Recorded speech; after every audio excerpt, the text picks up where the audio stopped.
कुंती. आणि मग युधिष्ठिर म्हणतो आई हा आपला शत्रू आहे ना ग, शत्रू आहे शत्रू. शत्रू जवळ रडत असतात का, तू रडत काय. तेव्हा कुंती सांगते युधिष्ठिराला बाबा हा तुझा ज्येष्ठ आहे ज्येष्ठ, तुझा भाऊ आहे भाऊ.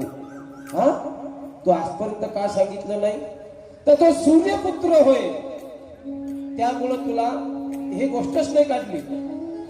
हा सूर्यपुत्र आहे, हा तुझा ज्येष्ठ आहे, तुझा मोठा भाऊ आहे. ज्यावेळेस असं म्हटल्यानंतर युधिष्ठिराला राग आला. युधिष्ठिराला जसाही राग आला आणि तसं सांगितलं आई हे एवढी गोष्ट गुपित ठेवली ना तू, मी तुला श्राप देतो, यानंतर जे काही स्त्रीला तुम्ही सांगाल ते कधीच गुपित असणार नाही. तेव्हापासून हे